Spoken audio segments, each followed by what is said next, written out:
ಸತ್ಯಂ ಶಿವಂ ಸುಂದರಂ. Big boss ಒಳಗಡೆ ಅಶ್ವಿನಿ ಗೌಡರವರು ನಾನು ಅಶ್ವಿನಿ ಗೌಡ ಅಂತ ಗೌಡ ಅಂತೇಳಿ ಪ್ರೌಡ್ಲಿ ಹೇಳಿದನ್ನು ನೀವು ಕೇಳಿರ್ತೀರಾ. ಅದೇ ರೀತಿ ರಕ್ಷಿತಾ ಕೂಡ ನಾನು ರಕ್ಷಿತಾ ಶೆಟ್ಟಿ ಅಂತೇಳಿ ಶೆಟ್ಟಿ ಅಂತ ಹೇಳಿ ಪ್ರೌಡ್ಲಿ ತಮ್ಮ ಜಾತಿ ಹೆಸರನ್ನು ಹೇಳುವುದನ್ನು ಕೇಳಿರ್ತೀರಾ. ಈ ಜಾತಿ ಎನ್ನುವ ಹುಚ್ಚು ಭಾರತೀಯರಿಗೆ ಇನ್ನೊಂದು 1000 ವರ್ಷ ಕಳೆದರೂ ಕೂಡ ಹೋಗಲ್ಲ.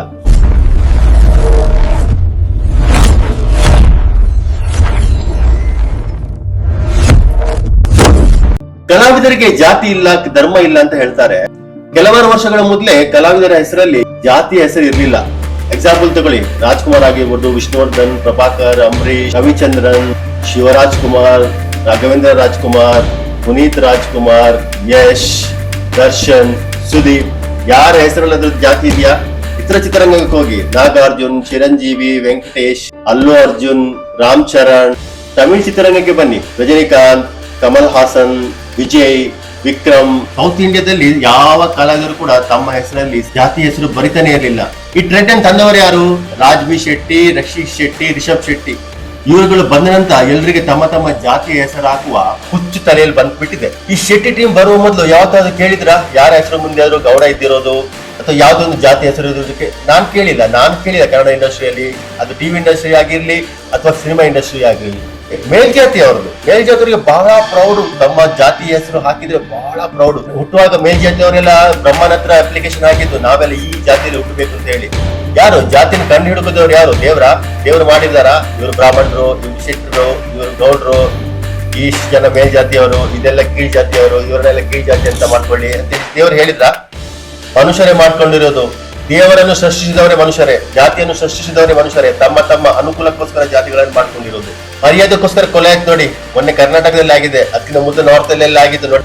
ಮಗಳ ತಂದೆ ಹುಡುಗಿ ಪ್ರೀತಿಸಿದ ಹುಡುಗನನ್ನ ಮರ್ಡರ್ ಮಾಡಿದ್ರು ಮರ್ಯಾದಕ್ಕೋಸ್ಕರ, ಅವ್ನ ಕೆಳ ಜಾತಿಯವನು ಅಂತ ಹೇಳಿ. ಕರ್ನಾಟಕದಲ್ಲಿ ಮೊನ್ನೆ ಆಯ್ತಲ್ಲ, ಒಂದು ಗರ್ಭಿಣಿಯಾದ ಮಗಳನ್ನೇ ತಂದೆ ಕೊಲ್ಬೇಕಾದ್ರೆ ಈ ಜಾತಿಯ ವಿಷ ಮನುಷ್ಯನ ರಕ್ತದ ಕಣದಲ್ಲಿ ಹೇಗಿರ್ಬೇಕಂತೇಳಿ ನೀವು ಊಹಿಸ್ಕೊಳ್ಳಿ.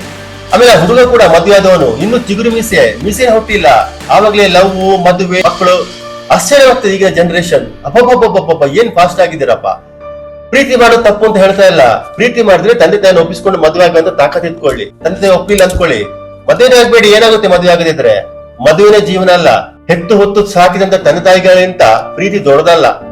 ಆಯ್ತಲ್ವಾ? ಏನಾಯ್ತು ಈಗ?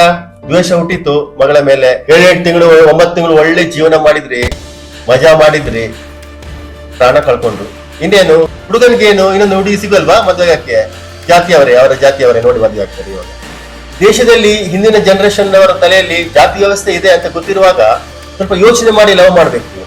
ಅಲ್ಲ, ಹಿಂದಿನ ಜನರೇಷನ್ ಅಲ್ಲ, ಈಗಿನ ಜನರೇಷನ್ ಅಲ್ಲೂ ಕೂಡ ಇದೆ. ಈಗಿನ ಜನರೇಷನ್ ಅವರು ಕೇಳಿ, ನಿಮ್ಮ ಜಾತಿ ಬಿಟ್ಟು ಬೇರೆಯವರು ಮದುವೆ ಆಗ್ತಾರೆ ಅಂತ ಹೇಳಿ. ಮೇಲ್ಜಾತಿಯವರನ್ನು ಕೇಳಿ, ಯಾವ್ದಾದ್ರು ಎಸ್ ಟಿ ಜನಾಂಗದವರನ್ನು, ಕೆಳ ಜಾತಿಯವರನ್ನು ನೀವು ಒಪ್ಕೊಂಡು ಅರೇಂಜ್ ಮ್ಯಾರೇಜ್ ಆಗ್ತಾ ಈಗಿನ ಜನರೇಷನ್ ಕೇಳಿ ಅಂತೆ.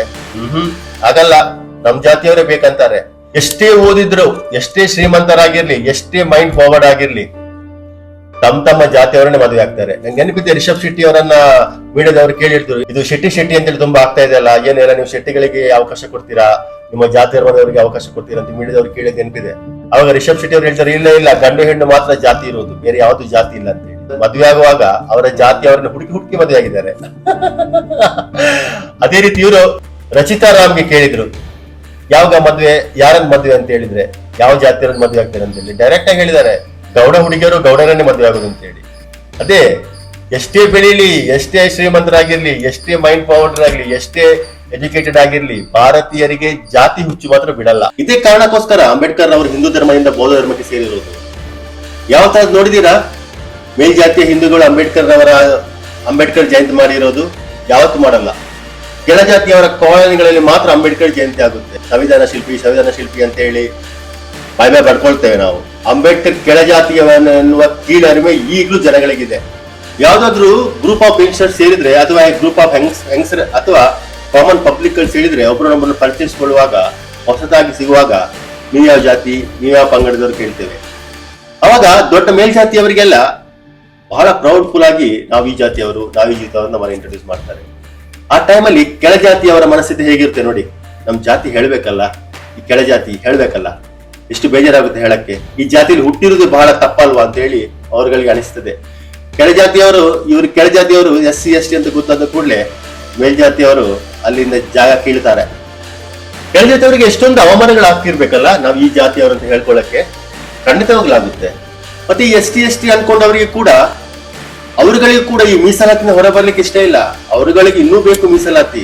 ಅವರುಗಳ ಮುಂದೆ ಬಂದು ನಮ್ಗೆ ಮೀಸಲಾತಿ ತೆಗೀರಿ, ನಮಗೆ ಬೇಡ ಮೀಸಲಾತಿ, ನಾವೀಗ ನಮ್ಮ ಕಾಲ ಮೇಲೆ ನಿಂತ್ಕೊಳ್ಳೋ ಶಕ್ತಿ ನಾವು ಹೊಂದಿದ್ದೀವಿ. ಭಾರತದಿಂದ ಜಾತಿ ಸಿಸ್ಟಮ್ ಅನ್ನೇ ತೆಗೆದು ಹಾಕೊಳ್ಬೇಕು. ಅದು ಯಾವ್ದಕ್ಕಾಗಿರ್ಲಿ, ಜಾಬ್ ಆಗಿರ್ಲಿ, ಎಜುಕೇಶನ್ಗಾಗಿರ್ಲಿ, ಯಾವುದೇ ಮೀಸಲಾತಿಗಳಿರ್ಬಾರ್ದು, ಯಾವುದೇ ಜಾತಿಗಳಿರ್ಬಾರ್ದು. ಯಾರು ಡಿಸರ್ವಿಂಗ್ ಕ್ಯಾಂಡಿಡೇಟೋ ಅವ್ರಿಗೆ ಕೊಡ್ಬೇಕು. ಕೆಳಜಾತಿಯವರನ್ನು ಮದುವೆ ಆದ್ರೆ ಸರ್ಕಾರ 5 ಲಕ್ಷ ಕೊಡುತ್ತೆ. ಗೊತ್ತಿದೆಯಾ ಇದೇ ಬಗ್ಗೆ? ಕರ್ನಾಟಕ ಸರ್ಕಾರ ಯಾರಾದ್ರೂ, ಅದು ಹುಡುಗರಾಗಿರ್ಲಿ ಹುಡುಗಿ ಆಗಿರ್ಲಿ, ಯಾರಾದ್ರೂ ಕೆಳಜಾತಿಯವರನ್ನು ಮದುವೆ ಆದ್ರೆ 5 ಲಕ್ಷ ಕೊಡುತ್ತೆ. ಯಾವುದೇ ಮೇಲ್ಜಾತಿಯ ಹೆಣ್ಣು ಹುಡುಗಿ ಕೆಳಜಾತಿಯವರ ಜೊತೆ ಮದುವೆ ಆಗಿ ಓಡ್ ಹೋದ್ರೆ ಆ ಮೇಲ್ಜಾತಿಯವರ ಮನೆಯವರು ಆಕೆ ಸಾಯುವವರೆಗೆ ಆಕೆನ ಅಕ್ಸೆಪ್ಟ್ ಮಾಡಲ್ಲ.